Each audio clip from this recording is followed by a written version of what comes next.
हमें अक्सर लगता है कि अपराध करने वाले लोग बड़े होते हैं, उनके अंदर गुस्सा होता है, लालच होता है या फिर किसी चीज का बदला होता है।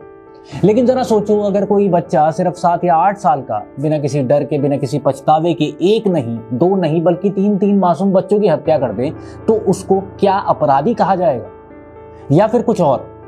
बिहार के एक छोटे से गांव की ये कहानी है, जहां पैदा हुआ एक ऐसा नाम जिसे बाद में दुनिया का सबसे छोटा सीरियल किलर कहा गया। नाम था अमरजीत सदा। करीब 1998 के आसपास उसका जन्म हुआ, एक बेहद गरीब परिवार में, जहां रोजमर्रा की जिंदगी ही संघर्ष थी। घर में तंगी थी, संसाधन कम थे और कई स्थानीय लोगों के अनुसार बचपन में उसे वो ध्यान और देखभाल नहीं मिली जो एक बच्चे को चाहिए होती है। धीरे धीरे उसके व्यवहार में बदलाव दिखने लगे। वो बाकी बच्चों जैसा नहीं था, वो खेलता था लेकिन जुड़ता नहीं था। उसकी आंखों में एक अजीब सा खालीपन था, जैसे भावनाएं भीतर ही कहीं दब चुकी हों। गांव के लोग कहते थे कि उसमें संवेदनशीलता की कमी थी। वो हंसता था लेकिन उसमें अपनापन नहीं दिखता था। ये छोटी छोटी बातें उस समय किसी ने गंभीरता से नहीं ली, लेकिन बाद में यही संकेत एक बड़े सच की तरफ इशारा करते नजर आए। अब उसका पहला अपराध वही था जिसने इस कहानी की नींव रखी। साल 2006 उसके आसपास, जब उसकी उम्र सिर्फ 7 साल करीब थी, उसने अपनी ही एक छोटी बहन को निशाना बनाया। वो बच्ची कुछ ही महीनों की थी, ना बोल सकती थी, ना खुद को बचा सकती थी। अमरजीत ने पहले उसके साथ खेलना शुरू किया, जैसे एक बच्चा सामान्य तौर पर करता है। फिर वो उसे धीरे धीरे एक कोने में ले गया, जहां किसी की नजर ना पड़ी। वहां उसने उसका गला दबा दिया।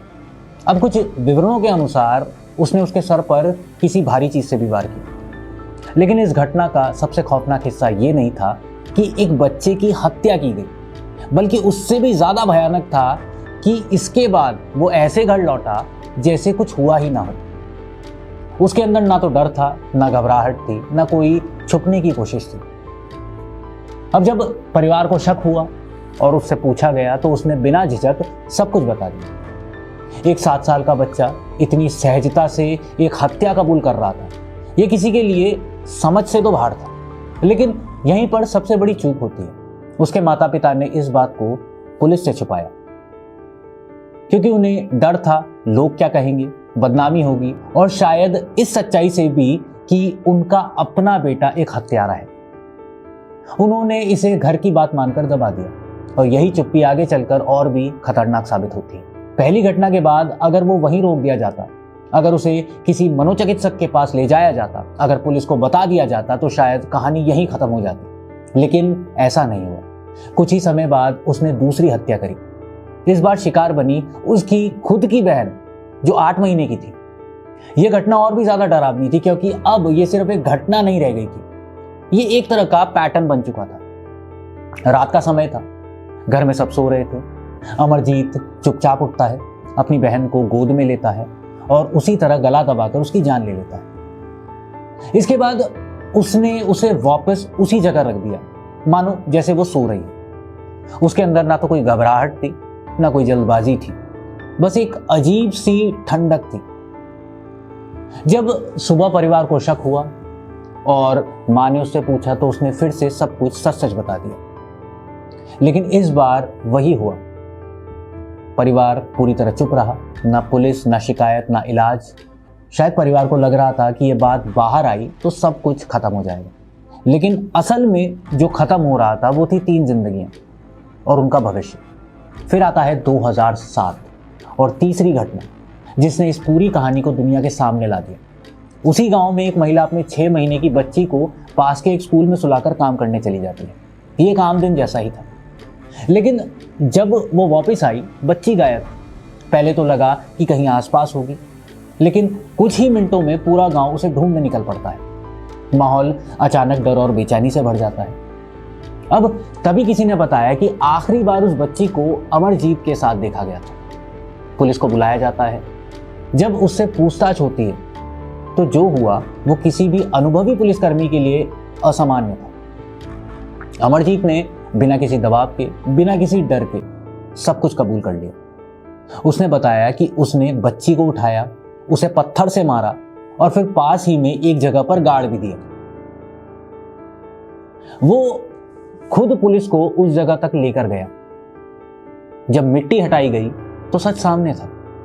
पुलिस वाले भी हैरान थे कि एक इतना छोटा बच्चा, इतना शांत, इतना स्थिर, जैसे वो किसी कहानी का हिस्सा सुना रहा हो। अब यही वो पल था जब पहली बार उसका नाम पूरे देश में फैल गया और लोग ये समझने की कोशिश करने लगे कि आखिर ये हुआ कैसे। जांच आगे बढ़ती तो धीरे धीरे पुराने राज भी खुलने लगते हैं। तब पता चला कि ये उसकी पहली या दूसरी नहीं बल्कि तीसरी हत्या थी। उसने अपनी बहन, अपनी दूसरी बहन की हत्या की, जिन्हें परिवार ने जानबूझकर छुपाया। अब सवाल और गहरा हो जाता है, इतनी छोटी उम्र में ऐसा व्यवहार कैसे संभव था। मनोवैज्ञानिकों ने कहा कि उसके अंदर सही और गलत का फर्क विकसित ही नहीं हुआ था। कुछ ने इसे मेंटल डिसऑर्डर कहा तो कुछ ने निग्लेक्ट और गरीबी का असर बताया, लेकिन कोई भी एक जवाब इस पूरी घटना को समझाने के लिए काफी नहीं था। कानून भी यहां आकर सीमित हो जाता है। भारत में इतनी छोटी उम्र के बच्चे को ना तो जेल भेजा जा सकता है, ना ही उसे सख्त कोई सजा दी जाती है। इसलिए उसे एक जुवेनाइल होम भेज दिया गया, जहां उसे सुधारने की कोशिश की गई। लेकिन सवाल ये था, क्या सुधार इतना आसान होता है? क्या कोई बच्चा जिसने इतनी छोटी उम्र में 3 हत्याएं की हो, वो सच में नॉर्मल बन सकता है? अब आज सबसे बड़ा सवाल यही है कि वो अब है कहाँ। बताया जाता है कि करीब 2016 के आसपास वो जुवेनाइल होम से बाहर आ गया। उसके बाद वो जैसे गायब हो गया। ना कोई फोटो, ना कोई पहचान, ना कोई पब्लिक रिकॉर्ड। कुछ लोग कहते हैं कि उसे नई आइडेंटिटी दे दी गई ताकि वो एक नई जिंदगी शुरू कर सके, लेकिन डर अब भी वही है। क्या वो बदल गया होगा, या वो अब भी कहीं है हमारे आसपास किसी और नाम से? अमरजीत सदा की कहानी सिर्फ एक क्राइम स्टोरी नहीं है, ये एक ऐसा आईना है जिसमें समाज की कई परतें दिखती हैं। ये हमें ये सोचने पर मजबूर करती हैं कि क्या अपराध सिर्फ इंसान की मर्जी से होते हैं, या हालात उसे उस दिशा में धकेल देते हैं, और या फिर कोई अपराधी बचपन से ही अपराधी मानसिकता के साथ पैदा होता है। अब सबसे बड़ा सवाल यह है कि अगर उस समय उसके माता पिता सच छुपाने के बजाय मदद लेते तो क्या 3 मासूम जिंदगियां बच सकती थी? शायद हाँ या शायद नहीं। लेकिन एक बात तो तय है, यह कहानी यहां खत्म नहीं होती, क्योंकि इसके जवाब आज भी कहीं मौजूद नहीं है। ना तो अमरजीत सदा का कोई पता है, और ना ही इस केस में आगे कोई कार्रवाई हुई है। ऐसे ही क्राइम स्टोरीज को देखने के लिए फॉलो करें एमएटीवी न्यूज़।